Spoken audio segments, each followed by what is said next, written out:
Renungan pada hari ini diambil dari Injil Matius. Demikian firman Tuhan yang disampaikan di dalam Injil Matius 15 ayat 15 sampai 20. Lalu Petrus berkata kepadanya, "Jelaskanlah perumpamaan itu kepada kami." Jawab Yesus, "Kamu pun masih belum dapat memahaminya? Tidak tahukah kamu bahwa segala sesuatu yang masuk ke dalam mulut turun ke dalam perut lalu dibuang di jamban? Tetapi apa yang keluar dari mulut berasal dari hati, dan itulah yang menajiskan orang. Karena dari hati timbul segala pikiran jahat, pembunuhan, perzinahan, percabulan, pencurian, sumpah palsu, dan hujat. Itulah yang menajiskan orang. Tetapi makan dengan tangan yang tidak dibasuh tidak menajiskan orang."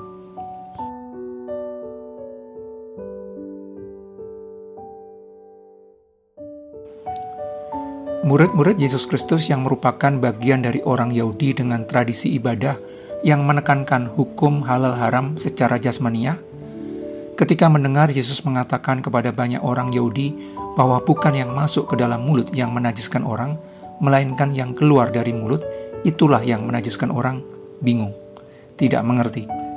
Ketidakmengertian mereka akibat terlalu lama berada di dalam tradisi ibadah yang menekankan kepada pelaksanaan hukum boleh tidak secara jasmania. Karena itu, Petrus meminta Yesus Kristus menerangkan makna dari perkataan Yesus yang belum mereka mengerti. Yesus Kristus yang sebelumnya telah mengatakan bahwa Dia datang bukan untuk meniadakan Taurat, tetapi menggenapinya, yang berarti meneguhkan, lalu menerangkan kepada murid-muridnya tentang peran penting hati, keseluruhan keberadaan manusia di dalam ibadah.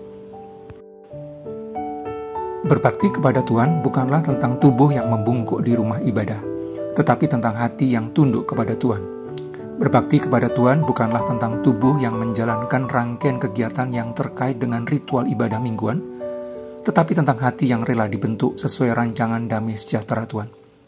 Karena itu, di dalam ibadah harus terdapat pembinaan rohani. Tujuan dari pembinaan rohani bukan hanya supaya memiliki moralitas yang baik, tetapi supaya setiap orang percaya semakin serupa dengan Kristus.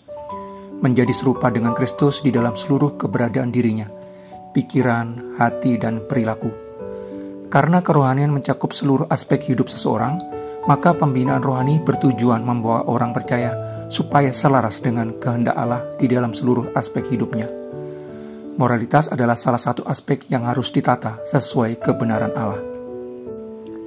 Pembinaan rohani tidak dilakukan dengan ritual keagamaan. Ritual keagamaan hanya menghasilkan orang yang rajin melakukan kegiatan di rumah ibadah.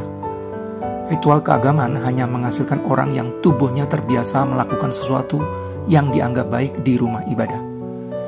Pembangunan rohani dimulai dengan pembinaan hati. Pembangunan rohani harus selalu dilakukan melalui pembentukan hati. Hati merupakan seluruh keberadaan manusia. Hati merupakan titik tolak dari seluruh tindakan manusia. Apa yang ada di dalam hati seseorang akan diwujudkan di dalam berbagai tindakan jasmani. Apa yang ada di dalam hati seseorang akan dipancarkan di dalam tindakan nyata kehidupan. Karena dari hati bisa timbul segala pikiran jahat, pembunuhan, perzinahan, percabulan, pencurian, sumpah palsu, dan hujat. Memelihara hati supaya tidak tercemar adalah tugas dari setiap orang percaya. Terdapat dua pintu masuk menuju hati, melalui mata dan melalui telinga. Apa yang orang sering lihat akan berpengaruh besar terhadap isi hatinya. Apa yang orang sering dengar juga akan sangat berpengaruh terhadap isi hatinya. Mata adalah pelita tubuh. Mata adalah pintu menuju hati manusia. Apa yang sering dilihat mata akan diendapkan di dalam hati.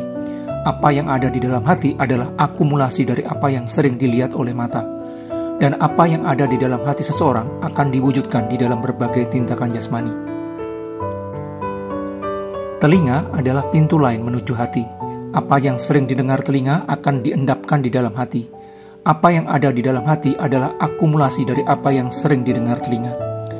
Berbagai hal salah jika didengar terus-menerus akan dianggap sebagai hal yang benar.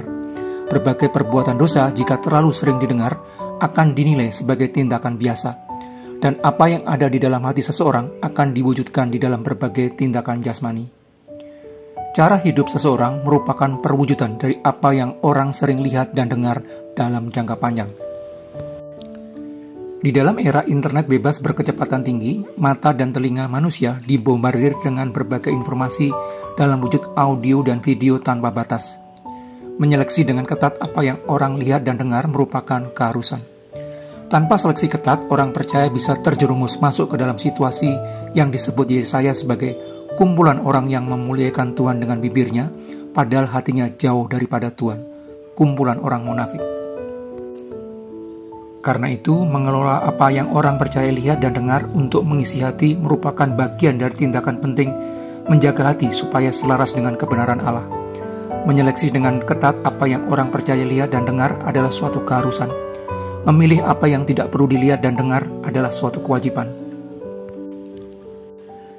Menjaga hati merupakan tanggung jawab pribadi. Memilih untuk mempelajari dan mendengar firman Tuhan setiap hari merupakan tindakan baik untuk mengisi hati kita supaya semakin selaras dengan kebenaran Allah. Membiasakan melihat berbagai perbuatan ajaib yang dilakukan Tuhan kepada banyak orang akan menjaga diri kita di dalam kekudusan hidup yang dirancang Tuhan bagi anak-anaknya.